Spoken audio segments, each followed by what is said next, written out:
All right, folks, welcome back to the channel. You found us here at KGB Customs, home of what we believe is some of the best custom gun content on the web.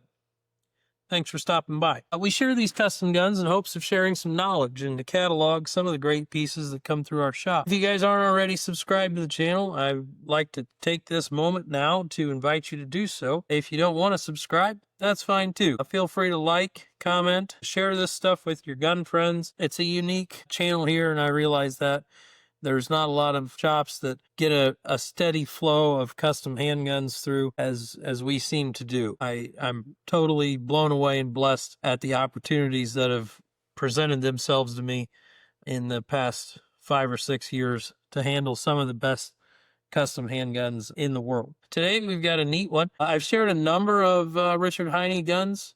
This is a Richard Heinie gun. This one is the opposite end of the spectrum of the other ones I've shared. Go back and watch those videos from the past, I don't know, 6 months or so. I think I had three, maybe 4 Heinies in there. Anyway, those Heinies were all very early guns in his career. Believe they all dated prior to 1982. I believe he started his career in like 76, 75.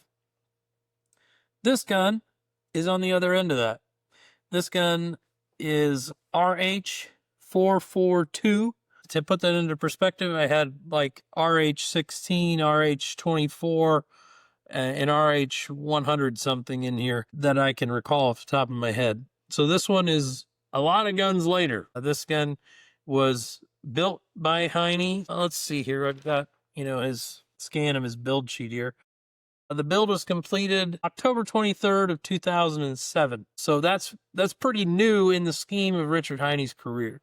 Richard Heinie has been in the industry, like I said, since mid to late 70s. Let's see, that would be like 50 years ago now. He's still, as far as I'm aware, in his shop every day.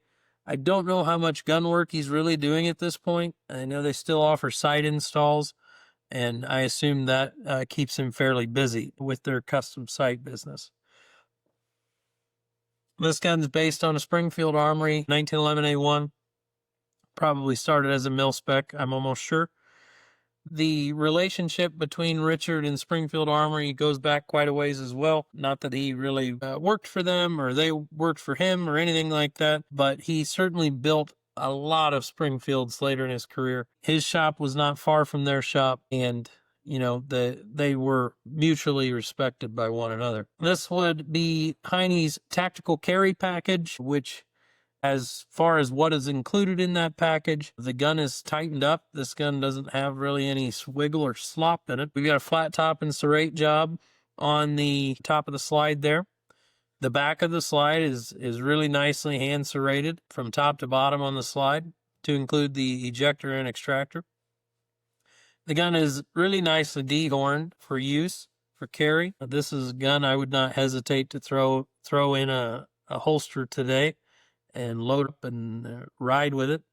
It has a Nowlin match barrel in it. The barrel hood is relieved on the back, just like Richard was doing in the 70s, just like, he picked up on that from other builders like Jim Hogue.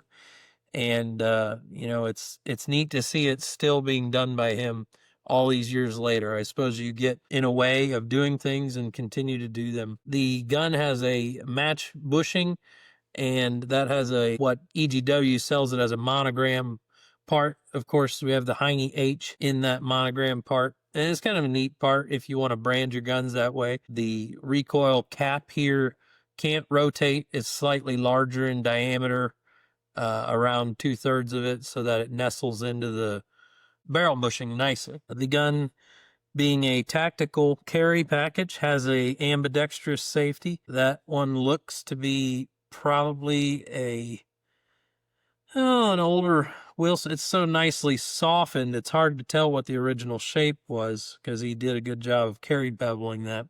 I can usually see the angles of them and say whether they're, Ed Brown or Wilson Combat. Cylinder and Slide made one very similar too.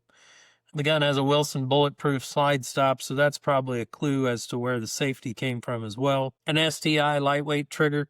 This was a favorite of Richard's in the later years, and lots of Builders in the early 2000s liked them. They're super lightweight. They all but eliminate the trigger bounce issue that can cause hammer fall when you rack the slide. Got a nice beaver tail fit here. Looks to be a Wilson combat unit as well. As we move down the gun, the build sheet calls out Miltac grips. So these are made by Miltac. Craig Sword, as far as I know, he's still in business. I haven't heard from Craig in quite some time, but we used to be Facebook friends, but my Facebook account got nuked for this kind of stuff, so I lost a lot of contacts in that. But the gun also bears 30 LPI checkering. You'll notice that this is bordered in the early Heinie fashion, still doing it that way. The look that Jim Hogue was doing, the back strap or mainspring housing is nicely checkered 30 LPI as well. And that's nice, sharp 30 LPI checkering, I gotta say. Of course, this gun doesn't have a lot of miles on it either, which can, as you bang them around and use them, can soften checkering, certainly. The finish is all matte blue. One thing I've intentionally left out till now is this magwell down here. I've got my handy dandy Allen wrench here. We'll run these grips off quick. The magwell is a Richard Heinie magwell, which he no longer offers for sale, but he did at one time. And there were a few firms that offered these kind of magwells. This is a bolt-on unit. Literally, it attaches with 4 little bolts. And it would be just a horseshoe. Let me jump up here away from the camera. Don't run away. But it's a horseshoe-shaped unit that looks like this, give or take. Now, this, I think, is an EGW part. Might be an SDM part. I don't know. Anyway, this is a weld-on or solder-on unit, so it doesn't have any wings on the top. This one has these wings on the top with the bolts that thread into the frame, and that's what holds it on. So it has the horseshoe with the flanges on the top. The weld-on style does not have flanges on the top because you don't need them. I have seen Heinie magwells installed with welds. Literally, guys would just put a weld in each of these screw holes and forego the drilling and tapping process. Nothing wrong with that. You can't take it off, but why would you take it off? I don't know. But what I find intriguing and interesting and attractive about Richard's magwell is he thins them enough that your grips can overlap them. So this is the style of magwell that requires cutting the frame. So you'd cut that thickness off the frame, chop that right off the bottom, at least from the back wall of the magwell forward, and then slide on the magwell and bolt it on in this case, or weld it on in the other case. But it allows the grip fascia to go clear to the bottom instead of, you know, a magwell that, like the Chen magwells, the Gen 1 and the Gen 2s do not allow that. And I don't think that you could, I've not tried it, but I don't think that you could thin down a Chen, like you couldn't machine a flat on it like these have to overlay the grips like this.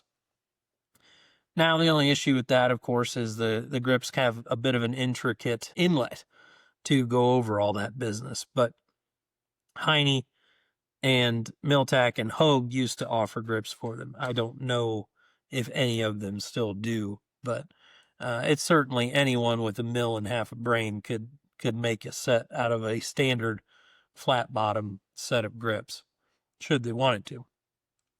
Now, the only company that comes to mind when it comes to weld-on magwells these days, or permanently attached magwells, is Stan Chen. Stan still lists his Gen 1 magwells. They are a weld-on or solder-on unit. He used to offer them in a bolt-on unit. That in my head sticks. I want to say probably, I don't know, it's probably been 10 or 15 years now since he's taken the bolt-on ones out of the catalog, and I assume that's just because nobody was buying them. But I've installed, I don't know, it's probably 10 or 12 of the weld-on ones now, and they are a big undertaking, and I understand why the Gen 2 is popular.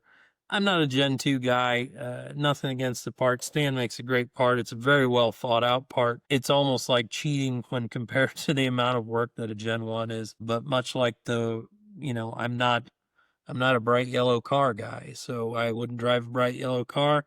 I don't really love the Gen 2 magwell. And that'll probably cause me to get murdered in the comment section, but there it is. I've spoke my piece. But Heinie's been putting these magwells on guns for quite a few years, and I really wish that this product was available, that you could overlay the grips, was available for gunsmith use, because I would sure like to try that with a custom set of grips where the grips overlaid the magwell. I just think it looks cool. It really offers no advantage, but it probably offers a slight disadvantage because your magwell is not as wide. Your opening is not as wide because it has to be slightly narrowed to facilitate the grips overlaying. Well, that's about it. I've rambled long enough, but I really appreciate you folks tuning in, and continue to share in the comments your custom gun stories and your past custom guns that you regret letting go of. We all have those in our past, and some of us, our list is a little longer than others. So thanks for tuning in.